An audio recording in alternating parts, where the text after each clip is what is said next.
Oke, biokimia tanaman. Ini gambar apa nih? Hah? Sudah makan? Enak Anda sudah makan? Saya belum. Makanya saya hadirkan gambar ini supaya lapar. Hah? Nah, apa hubungannya yang Anda lihat ini dengan biokimia tanaman? Hah? Sayur-sayuran. Iya. Buah. Pangan kan? Ya, pangan. Sumbernya dari mana?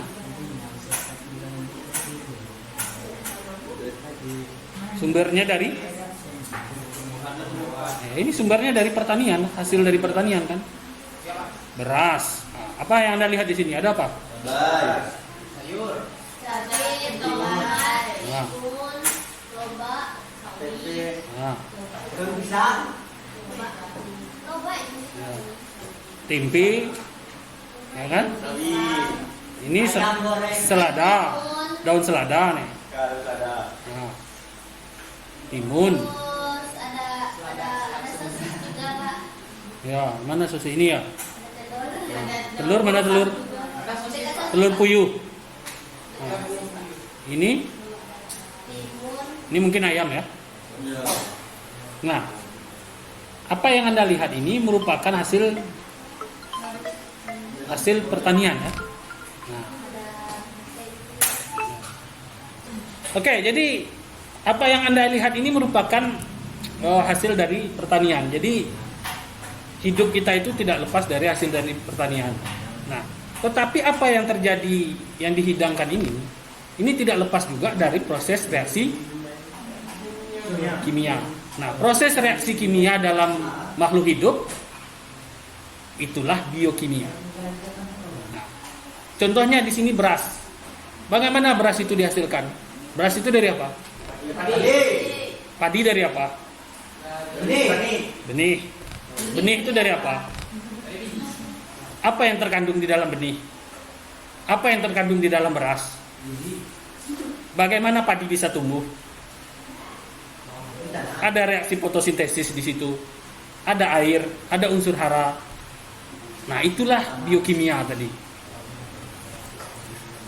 Nah, jadi apa yang kita konsumsi itu tidak lepas dari biokimia. Nah, ini beberapa fenomena biokimia di dalam tumbuhan yang kita lihat. Ya kan? Ya. Biji. Kemudian, mengapa biji bisa menjadi kecambah? Biji berkecambah kan? Ya.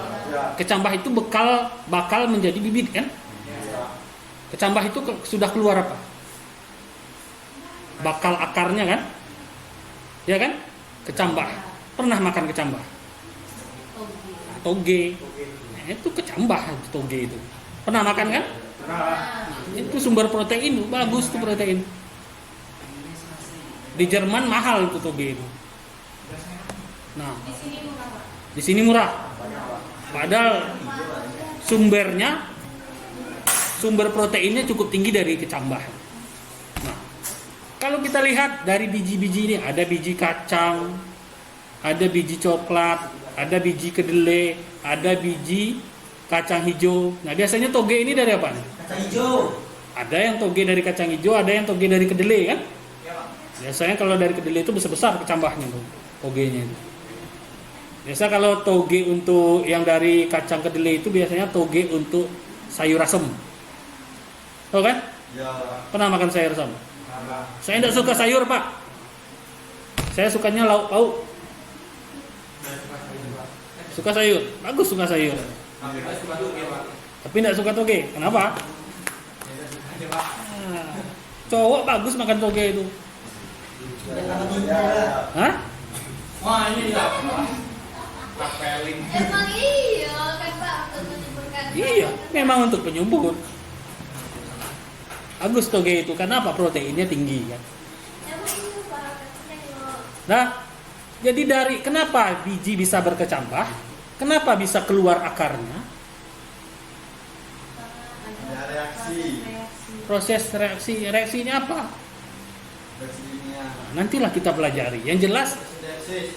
proses dari biji menjadi kecambah ini ada pengaruhnya dengan air juga nih.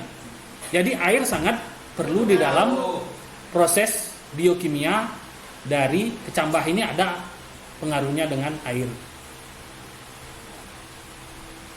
Skripsi-skripsi penelitian yang berhubungan dengan daya kecambah ini banyak nih. Dari kecambah ini menjadi bibit. Dari bibit ditanam menjadi lagi padi kan. Nah, kemudian kalau kita lihat beras, ada berbagai macam beras kan? Ada beras merah, ada beras putih biasa. Beras putih biasa itu pun juga macam-macam kan? Ya. Ada yang pulen, ada yang agak keras, ada yang beras yang dari kerinci itu beras apa? Payo kan? Yang dari kerinci itu teksturnya agak berbeda. Kemudian ada beras merah. Kenapa itu bisa terjadi? Berbagai macam. Padahal dia sama-sama beras. Ada beras ketan. Kenapa itu bisa terjadi? Ya itu bisa terjadi karena apa? Satu, karena genetiknya. Ya kan? Anda sama-sama manusia, tapi bentuknya berbeda. Warna kulitnya juga berbeda. Jenis rambutnya juga berbeda. Karena faktor genetiknya, faktor keturunan. Nah, di saat tumbuh juga berbeda-beda. Kenapa? Tergantung lagi yang Anda konsumsi. Kalau orang yang banyak konsumsi proteinnya, dia akan tumbuh ke atas. Iya, Pak. Kalau banyak yang beli beras, Tumbuhnya ke samping. Nah, makanya di dalam konsumsi itu sebenarnya, di dalam pertumbuhan itu yang diperlukan adalah protein. Apalagi orang-orang yang ikut binaraga itu. Pernah lihat binaraga? Ya. Nah, Pak. Ototnya berisi-berisi itu. Ya, Pak. Nah, itu dia harus banyak mengkonsumsi protein Betul. untuk pertumbuhan massa ototnya. Nah, kembali ke nasi tadi. Nasi komposisinya apa? Karbohidrat. Biji-bijian jagung itu karbohidrat kan? Nah, jadi biokimia ini tidak lepas dari hubungannya dengan tanaman, hubungannya dengan tumbuhan. Apalagi tumbuhan dan tanaman yang kita konsumsi itu sangat dekat dengan ilmu biokimia. Nah, ilmu biokimia tanaman juga dekat dengan bidang medis, bidang kesehatan. Nah, banyak tumbuhan-tumbuhan ini yang bisa bermanfaat untuk kesehatan. Jamu-jamuan dari temulawak misalnya, kunyit, jahe, serai. Nah, apa lagi? Banyak jenis-jenis rimpang seperti itu, banyak itu untuk dimanfaatkan untuk obat-obatan. Jadi ilmu biokimia ini bisa kaitannya dengan nutrisi, bisa juga kaitannya dengan herbal atau obat-obatan. Yang jelas ilmu kimia itu berhubungan dengan makhluk hidup. Nah, kemudian juga ini, kenapa pisang? Pernah makan pisang? Dari hijau menjadi sedikit kuning, menjadi kuning kehijau-hijauan, menjadi kuning sampai matang bercak-bercak hitam seperti ini. Apa yang menyebabkan dia berubah?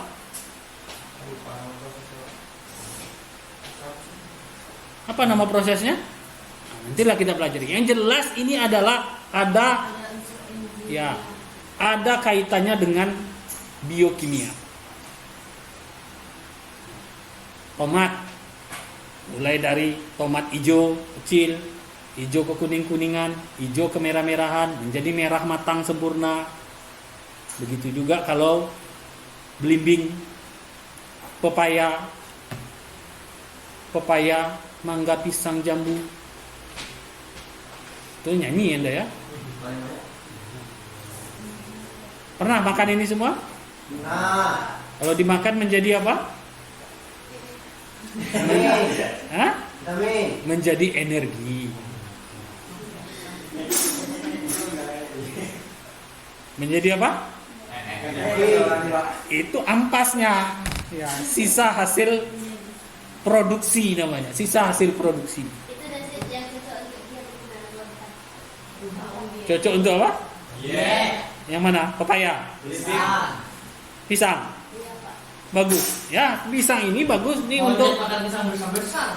olahragawan juga bagus ini. Karena apa? Untuk olahragawan, Anda pernah lihat pemain sepak bola atau olahragawan lainnya, biasanya dia istirahat ada konsumsi pisang. Pisang. Karena dia mengandung apa? Mengandung kalium yang cukup tinggi. Kalium itu untuk apa? Untuk ketahanan tulang. Untuk daya tahan tulang. Jadi orang yang olahraga perlu konsumsi pisang.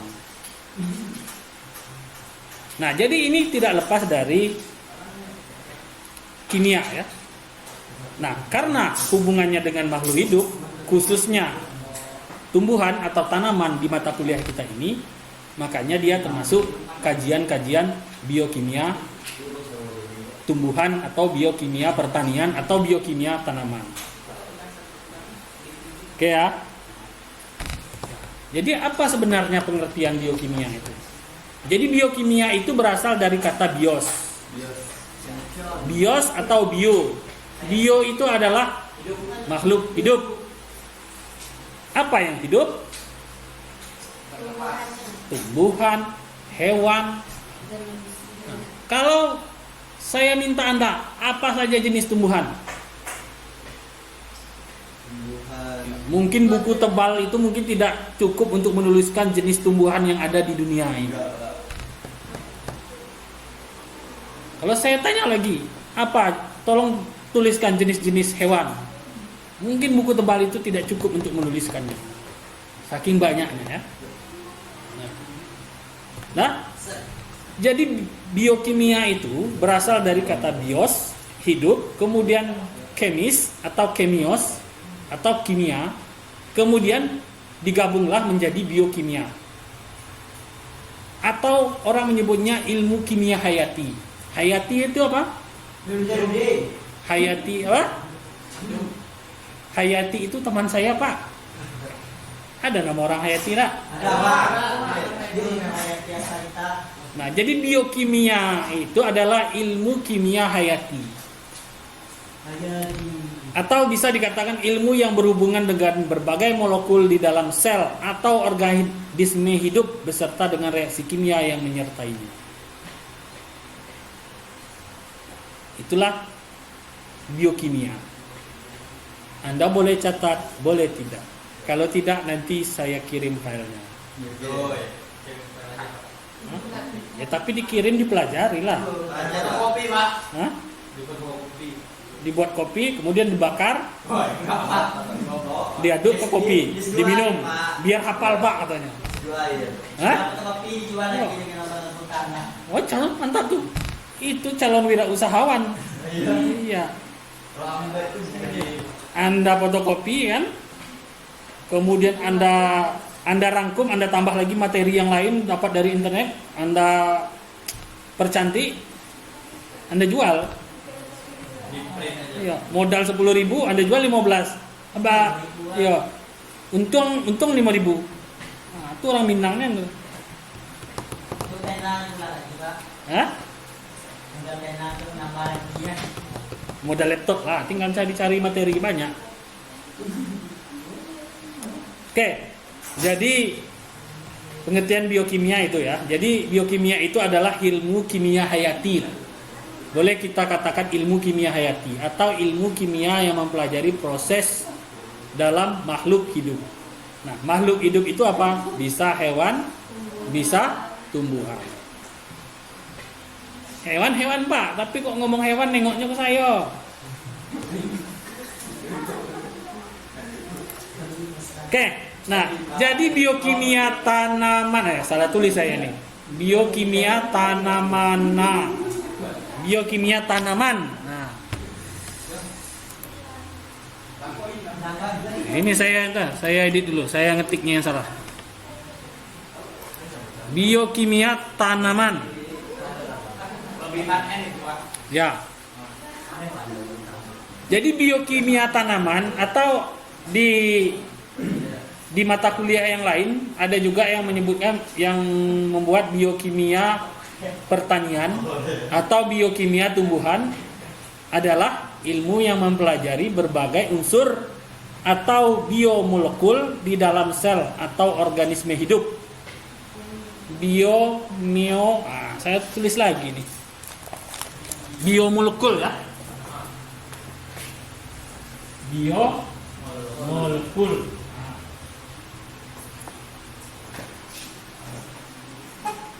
Apa itu Pak biomolekul? Molekul-molekul yang tersusun dari makhluk hidup. Molekul apa Pak? Kembali lagi ke kimia dasar. Ada unsur, ada molekul.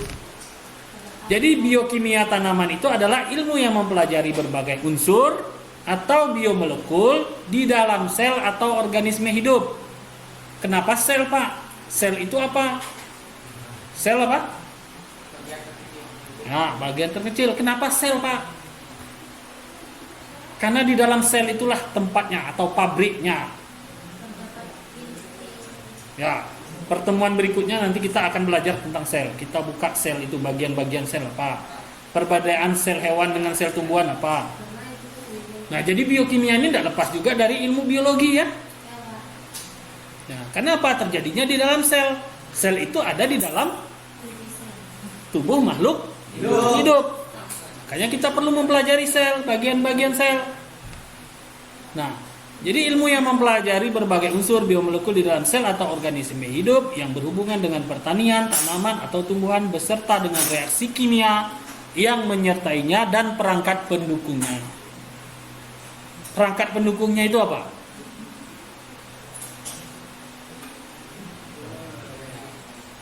Beserta dengan reaksi kimia yang menyertainya dan perangkat pendukungnya. Ya, perangkat pendukungnya matahari, unsur hara, air. Ini lihat, mulai dari kecambah seperti ini, ada reaksi fotosintesis menjadi pohon sebesar ini.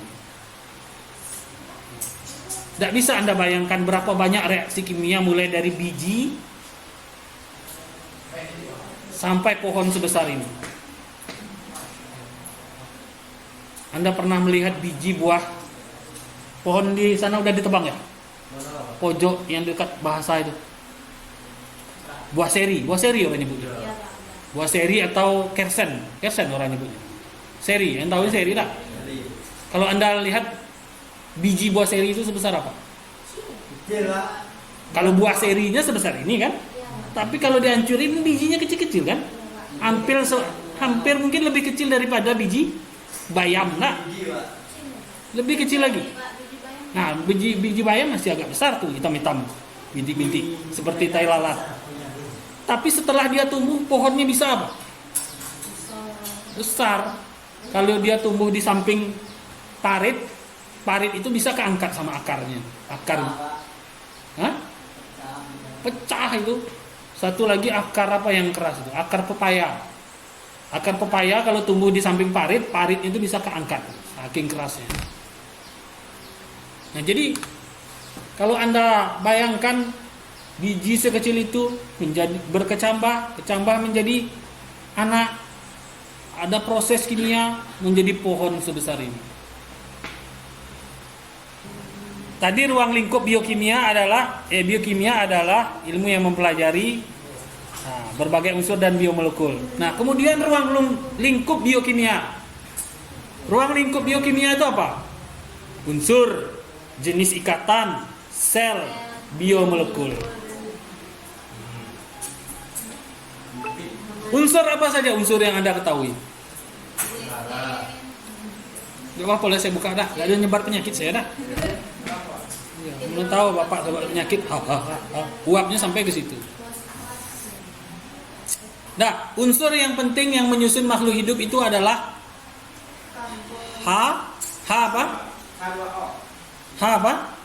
hidrogen, oksigen, karbon, nitrogen, sulfur, fosfor, besi, seng, tembaga, kobalt, mangan, iodium, selenium. Nah, Itu biasanya yang menyusun unsur-unsur penyusun makhluk hidup. Nah, unsur penyusun itu ada unsur makronya. H, O, C, N, S, P itu termasuk unsur hara makro. Makro apa? Makro apa? Ya, makro itu adalah unsur penting yang dibutuhkan, unsur utama yang diperlukan. Kalau mikro, unsur pendukung atau yang dibutuhkan dalam jumlah sedikit. Nah, jadi ada unsur makro dan ada unsur mikro. Nah, ini Anda pelajari juga di mata kuliah. Mata kuliah apa nih? Fisiologi dah. Ada mempelajari tentang makro dan mikro. Fisiologi tanaman belum ada. Nanti hampir-hampir mirip nih mata kuliahnya nih, mempelajari tentang fotosintesis juga ada di fisiologi, ada fotosintesis. Nah, jadi ruang lingkup biokimia tanaman ini unsur. Jadi kita mempelajari unsur juga nanti. Ini gambar apa nih? Sistem periodik unsur, sistem periodik unsur dan beserta elemen-elemennya. Hidrogen itu bagaimana bentuk fisiknya. Nah, ini gambarnya. Sistem periodik unsur ya. Nah, kemudian ruang lingkup biokimia juga jenis ikatan yang menghubung antar unsur.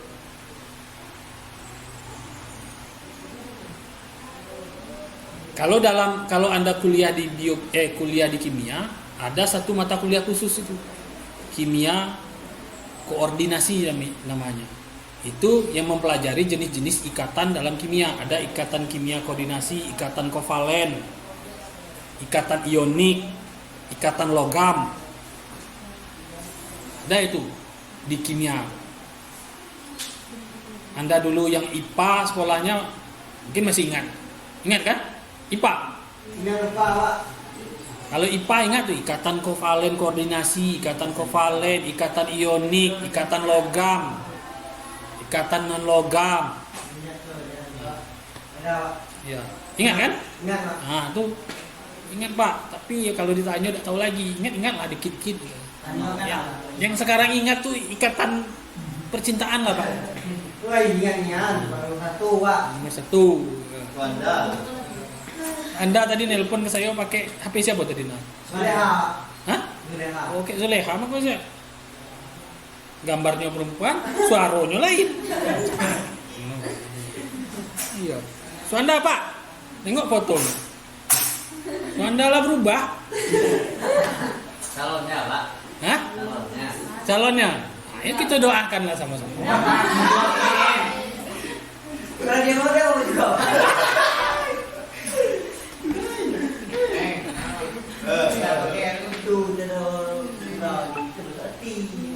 Keluarkanlah ayat-ayat cintanya.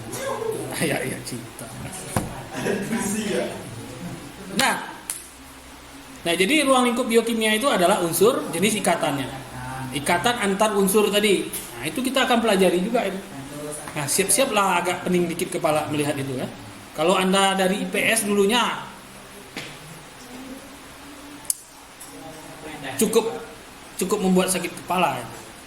Nah, kemudian ruang lingkup biokimia juga sel. Sel apa? Penjara, Pak. Bukan sel penjara, tapi sel tempat berlangsungnya reaksi biokimia di dalam sel makhluk hidup. Itu ada pertemuan khusus. Nah, kemudian ruang lingkup biokimia yang lain ada biomolekul. Biomolekul itu gabungan dari beberapa unsur membentuk molekul. Tapi karena molekulnya dari hayati, makanya dia dikatakan biomolekul. Contohnya apa biomolekul? Karbohidrat, lipid, protein, asam nukleat. Karbohidrat itu penyusun apa? Ya, penyusun dari beberapa jenis tanaman, tumbuhan. Karbohidrat. Lipid apa? Lipid ya termasuk lemak. Lemak itu golongan lipid. Lipid itu contohnya adalah lemak. Lemak itu ada lemak hewani dan ada lemak nabati. Minyak dari tumbuhan termasuk lipid. protein. Protein, Kan. ya, protein hewani, protein nabati. Kemudian protein nanti kaitannya kemana? Ke mata pelajaran, ke mata kuliah apa, tema apa? Ke enzim. Karena apa? Enzim itu adalah penyusunnya dari protein. Protein disusun oleh enzim disusun oleh protein dan asam nukleat. Nah, itu nanti ada materi khusus. Jadi ini beberapa ruang lingkup biokimia. Jadi unsur, jenis ikatan, sel, biomolekul. Kemudian ruang lingkup biokimia yang lain adalah enzim. Kita mempelajari tentang enzim. Apa itu enzim? Pasta gigi, Pak. Ya, pasta gigi.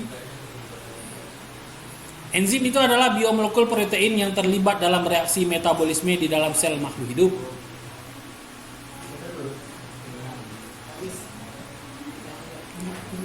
Kemudian ruang lingkup biokimia yang selanjutnya adalah reaksi metabolisme di dalam sel primer, sekunder.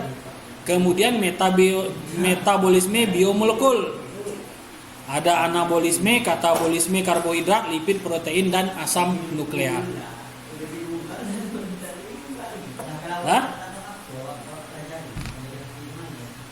Pak, boleh nanya, Pak? Ya, silakan. Saya nanya, Pak. Perbedaannya kalau yang masak di Pram sama masak di Batam itu apa, Pak? Masak di pram. Sama masak di Batam. Kayak pisang contohnya, Pak. Nah, jadi sebenarnya kalau masak di Batam, dia secara alami proses biokimianya terjadi secara alami sesuai dengan urutannya. Dan pram itu biasanya kita memaksa. Tapi kok rasanya kadang ada yang sama, Pak? Sama, Bang. Ya kan? Sama, Ya kan yang umur kalau bisa kan kalau berapa kan Tetap. mau tua. ya. Tetapi kalau Anda misalnya pisang contohnya, pisangnya sebenarnya belum tua. Anda tebang, peram dengan pisang yang sudah cukup tua di peram, sama juga rasanya. Beda. Nah, beda. Jadi kalau peram biasanya kita memaksa kan, istilahnya memaksa. Bagaimana belum waktunya matang, kita matangkan dengan memodifikasi kondisi tertentu kan. Nah, apa yang dimodifikasi? Biasanya proses pemeraman itu ada secara fisika dan ada secara kimia. Kalau secara kimia dia masukkan beberapa unsur tertentu, golongan etilen biasanya. Etilen. Nah, ada juga yang memasak katanya biar cepat masak, masukkan ke kain buruk, Pak, katanya. Iya, Pak. Ada kan? Biasanya Masukkan, sawo, Pak. hah? Sawo. Sawo. Sawo. Masukkan ke kain yang lembab gitu kan, kain buruk biar dia cepat matang. Nah, biasanya kondisinya apa yang berubah di situ? Kondisi kimianya. Nah, nanti kita ada bab khusus mengenai apa kimia, biokimia pematangan buah. Ada bab khusus. Di situ lihat kita reaksi-reaksinya. Misalnya reaksi perubahan warna hijau menjadi merah muda, menjadi merah tua. Perubahan rasa. Matang tadi kan terjadi perubahan rasa kan? Hijau rasanya misalnya pepaya misalnya. Pepaya hijau rasanya apa? Pahit. Di saat pepaya matang manis. Ada juga yang tidak manis kan? Dia ngaku ya, Pak. kalau Nah, kalau tidak manis, lihat dia. Jadi sebenarnya tujuannya sama, cuman prosesnya yang kita ini kan. Kalau peram berarti kita proses buatan kan. Ada campur tangan manusianya kan. Kalau di Batam alami. Nah, kenapa kita melakukan proses pematangan secara buatan? Karena berhubungan dengan pasca panen juga. Misalnya gini. Perkebunan pepaya misalnya. Perkebunan pepaya itu misalnya adanya di Padang misalnya, di Solo. Sementara pepayanya harus dijual di Muara Bungo atau di Jambi. Perjalanan dari Jambi ke Muara Bungo butuh berapa jam? 2 jam. Pula 2 jam. 5, 4. Misalnya dari Bukit Tinggi, pertanian banyak di Bukit Tinggi, Solo Selatan gitu kan. Ya, lama. Nah, sekitar 8 jam. Kalau misalnya di pemanenan biasanya berapa hari itu? Bisa tidak panen hari ini malam nanti berangkat? Bisa saja ya. Kalau panennya sudah ini kan. Nah, kalau misalnya yang dipanen itu kondisinya matang, dalam perjalanan sampai ke Bungo, busuk jadinya kan. Berarti pertimbangannya apa? Berarti kondisi di sana belum matang sempurna, sudah dipanen. Untuk apa? Untuk dipikirkan perjalanannya ini. Sampai di Bungo juga belum tentu laku kan? Bisa 2 atau 3 hari. Jadi kenapa dia harus mengambilnya dalam kondisi mentah? Memikirkan itu juga. Bukan di bunga sortir juga. Nah, sampai di Bungo disortir. Kalau kita lihat di banyak yang jual pepaya di dalam mobil box itu kan, saya sering beli pepaya mobil box. Biasanya yang di belakang di dalam mobilnya itu kondisinya masih hijau, ya kan? Dia jual juga enggak langsung habis kan? Kalau dia dibawa dalam kondisi matang, sampai di sini bonyok kan? Iya, Pak. Lembek. Karena sampai hancur. 2 atau 3 hari tambah hancur, enggak bisa dijual kan? Jadi pertimbangannya dia ambil kondisi yang setengah matang atau masih hijau, dia kasih senyawa tertentu atau dia kondisikan, diawetkan dalam di sini masih layak untuk dikonsumsi. Tapi banyak juga pakai tumbuhan, Pak. Kayak dikasih Daun-daunan. Daun-daunan supaya apa? Tahan atau supaya cepat matang. Nah, ya jadi itu tadi. Jadi kalau proses matang buah itu diambil matang atau tidak, ada hubungannya juga dengan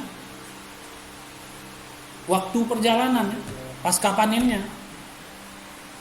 Tapi kalau misalnya kebunnya dekat, ya misalnya dekat perkebunan apa misalnya buah-buahan, pisang misalnya, cuman ada di Komangkuning misalnya, ada di Pelepat, dijual ke Bungo, bisa saja ya, yang sudah hampir matang dijual ke Bungo. Kenapa? Biasanya kita suka konsumsi yang matang kan? Kalau mentah kan rasanya berbeda kan dengan yang matang sempurna kan? Manisnya juga berbeda. Gimana? Ya. Gimana? Apa katanya? Enggak boleh diciumin, Pak. Tidak jelas ya. Nah, jadi masalah apa tadi? Itu juga masalah buah yang harus dimatangkan atau tidak matang ada hubungannya dengan pasca panen. Pertimbangan itu juga. Pisang misalnya, dibawa pisang masak, pisang yang matang sempurna sampai di Bungo tidak bisa dijual lagi. Tapi kalau masalah cita rasa, memang yang enak yang masak secara alami di batang. Tapi pisang rata-ratanya pas mentah, Pak. Ya. Rata-rata kalau untuk yang dijual di pasar ya masih mentah. Mengkal. Ya. Mentah nggak? Kalau ya mengkal ya hampir-hampir matang ya. Tapi kalau sudah terlalu matang juga di pohon ada musuhnya pula lagi. Monyet, Pak. Tupai, monyet jangan melihat sebelahnya. Ini, Pak. Iya, dia nggak- Itu dia- musuhnya yang paling hitam, Pak. Yang apa? Paling hitam. Nah, sudah dipanen duluan sama kepala hitam. Paling hebat, Pak. Pohonnya udah tumbang. Iyalah. Ya karena kepala hitam tadi ya. Tapi biasanya memang enaknya matang sempurna. Nah, bolehlah nanti kalau ada yang mau melakukan penelitian bisa seperti ini. Ini saya dapat foto ini tadi. Ini dari hasil penelitian nih. Dia meneliti komponen rasa manis dari buah itu apa? Glukosa. Glukosa itu kan turunan dari karbohidrat kan? Nah, rasa manis itu juga bermacam-macam. Kalau manisnya sedang, itu bisa saja glukosa, bisa saja fruktosa, bisa saja laktosa. Perbedaannya secara kimia, struktur penyusunnya nanti berbeda. Nanti saya lihatkan laktosa seperti apa, fruktosa seperti apa, berapa rantai C-nya berapa, karbonnya berapa. Itu hubungannya dengan rasa manisnya. Beda susunannya. Susunan strukturnya berbeda. Itu yang menyebabkan rasa yang berbeda. Nah, warna juga hijau ini mengandung apa? warna hijau.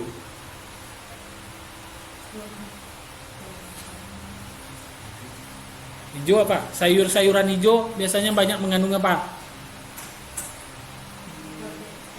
Hah? Itu zat hati. Zat hijau. Apa yang racun?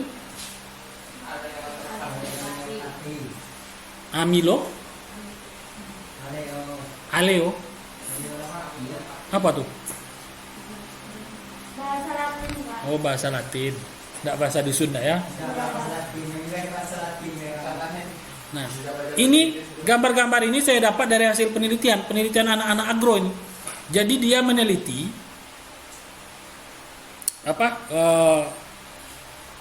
komponen karbohidrat dari berbagai macam jenis buah dalam kondisi matang berbeda-beda.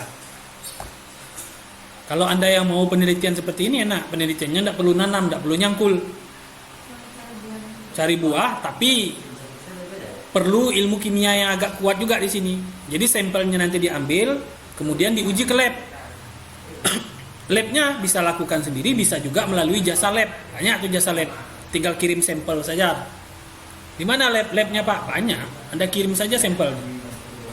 Saya dulu pernah penelitian mengenai gas, biogas. Saya kirim sampelnya tuh ke Jawa Timur. Ada laboratorium biogas Jawa Timur. Saya kirim dari sini, hasilnya dikirim. Enak seperti itu. Biogas dari kotoran hewan. Dari tai sapi kan mengandung biogas. Saya ambil gasnya. Sulit kan mengambil biogas tuh?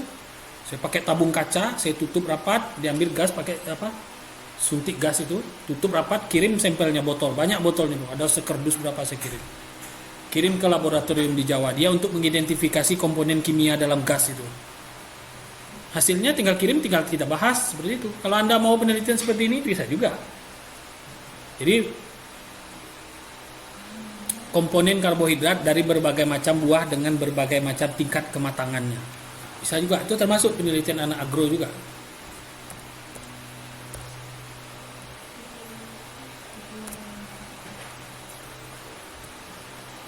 Dah? Ini sudah tadi ya. Tujuan dan manfaat ilmu biokimia tanaman, tujuannya apa? Menjabarkan berbagai unsur biomolekul di dalam sel organisme hidup yang berhubungan dengan tanaman, tumbuhan, pertanian beserta dengan reaksi kimia yang menyertainya dan perangkat pendukungnya. Manfaatnya apa? Untuk mendukung penelitian-penelitian bidang pertanian untuk mendukung ketahanan pangan.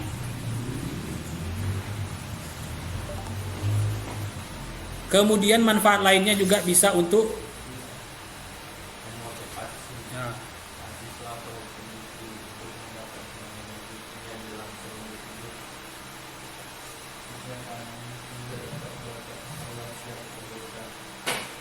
jadi biokimia itu tidak lepas ilmu pertanian itu tidak lepas dari ilmu biokimia ini. Ilmu kimia khususnya biokimia ini ya, tidak lepas ya. Anda menceritakan tentang kulit pohon saja itu sudah termasuk biokimia. Kulit pohon itu dari apa? Komponen penyusunnya adalah karbohidrat. Dia selulosa. Tandan kosong sawit. Tahu tandan kosong sawit? Selulosa juga. Tetapi dia ada ligninnya. Hanya dia agak kuat. Ininya kan? Seratnya kuat. Karena ada ikatan ligninnya di sana. Dia agak kuat. Bisa dijadikan apa saja tuh tandan kosong sawit. Bisa dijadikan pupuk. Nah, ternyata kalau Anda lihat penelitian-penelitian terkini, tandan kosong sawit itu bukan hanya bisa dijadikan pupuk. Tapi jamurnya bagus dimakan juga. Bisa dimakan jamur. Bisa. Ya, aman. Tidak semuanya bisa dimakan. Aman enggak? Enggak teler. Aman, Pak. Aman, Pak. Ada juga yang bikin keripik, Pak. Tapi nggak bisa. Ya. Nggak semuanya bisa. Tidak semua, Pak. Pengolahannya juga harus benar, Pak. Nah, pengolahan ya. Saya belum pernah itu jamur itu. Biasanya Bisa dibawakan. Aman enggak? Aman Pak. Aman, Pak. Dia jamurnya yang besar ya, apa yang kecil? Yang kecil. Kecil, Pak. Biasanya sedikit banyak kalau yang Enggak pakai payungnya bukan? Jemurnya enggak? Iya, ada yang pakai payung, ada pakai payung. Boleh juga dimakan. Ada yang pakai payung, ada yang masih bulat-bulat Pak. Belum pernah saya makannya. Coba bisa Pak. Biasanya jamur apa ya nih? Jamur yang dijual yang putih ini? Hah? Jamur apa namanya? Yang putih tuh? Tiram. Yang dia buat dari serbuk. Yang masuk dalam plastik bulat. Satu lagi jamur apa? Dari Manggaret, Pak. Yang hitam-hitam. Jamur kuping ya Pak orang nyebutnya. Ya. Ya lembek. Biasanya dimasuk ke tekwan. Embel-embel. Ya. Itu biasanya saya konsumsi. Jamur dari susu sapi nanti Pak. Jamur dari Susu sapi. susu sapi Iya. difermentasikan, Enggak, dibusukkan, memang itu pas susu kan jatuh, ada yang jatuh. Tumbuh jamur? Jamur. tidak beracun enggak? Enggak. Itu lebih enak ya. Ya, nah, boleh juga lah. Susunya lebih enak. Siapa yang besok mau meneliti? Alhamdulillah. Alhamdulillah. Enggak, beberapa jenis jamur konsumsi beserta apa sifat apa fisiologinya. Tahu fisiologi? Fisiologi itu kan bentuk fisiknya tuh kan, fisiologinya. Nah, beberapa jenis jamur Anda penelitiannya cuman Anda ini aja. Cuman Anda lihat bentuk fisiknya, Anda deskripsikan, gambarkan, bisa tuh jadi penelitian anak agro. Ya, gambarkan, lihat buku ini, buku panduan, kan ada buku panduan jenis-jenis, buku-buku jenis jamur itu. Jadi Anda cocokkan ini jenisnya apa, divisinya apa, termasuk famili apa. Bisa itu penelitiannya apa, cuman ngumpul-kumpulkan jamur saja. Anda bisa menjadi sarjana jamur. Hah? Apa? Jamur letong itu yang mana? Yang beracun ya? Iya Pak, malu juga. Oh, sejenis mushroom itu ya? Iya.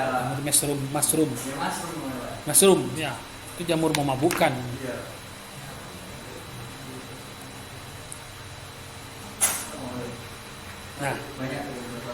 Nah, jadi penelitian manfaat biokimia ini banyak sebenarnya. Mendukung pelatihan, memotivasi mahasiswa untuk mengungkap fenomena biokimia di dalam sel. Nah, jadi silakanlah nanti kalau Anda yang mau penelitian-penelitian dengan bidang yang Anda suka kan, mau sukanya terhadap jamur, penelitian jamur ya. Suka penelitiannya sedikit arah teknologi, arahkanlah ke teknologi kan. Suka penelitian terhadap sayur-sayuran, ya penelitilah sayur-sayuran apanya bagian. Terhadap buah-buahan penelitilah. Jangan meneliti sawit terus. Jangan meneliti karet terus. Nah, kemudian satu yang perlu saya ingatkan juga ya, saya pesankan. Banyak mahasiswa yang membuat skripsi di UMB, membuat skripsinya, bukan penelitiannya ya, tapi membuat skripsinya, mengetik skripsinya itu diupahkan. Suruh orang yang membuat skripsinya, mulai dari cover, metode penelitiannya. Saya tanya berapa Anda buat?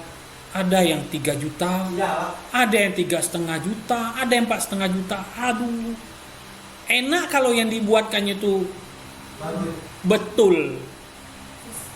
Ini yang dibuatkannya asal-asalan. Nah, makanya Anda mumpung masih semester 3, yang pertama, kalau Anda akhirnya kan membuat penelitian nanti kan? Iya, Pak. Yang pertama, bacalah skripsi-skripsi orang dulu.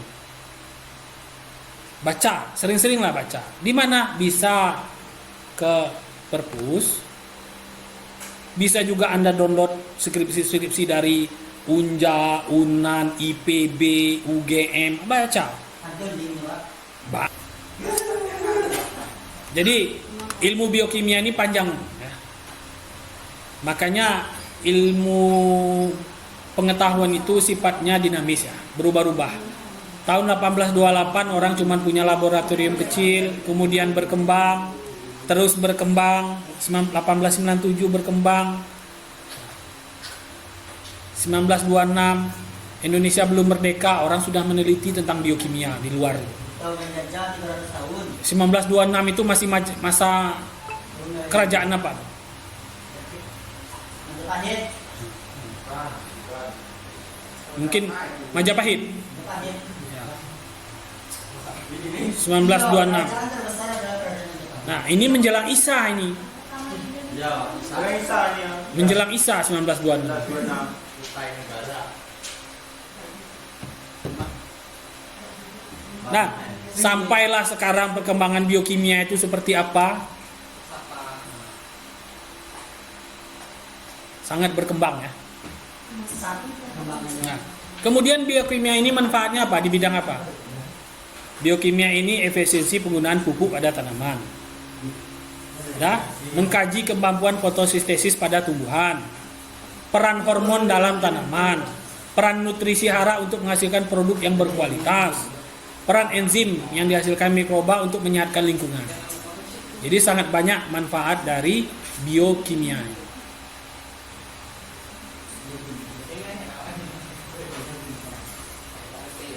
Nah, masih ada? Oh, tidak ada lagi. Desa. Apa?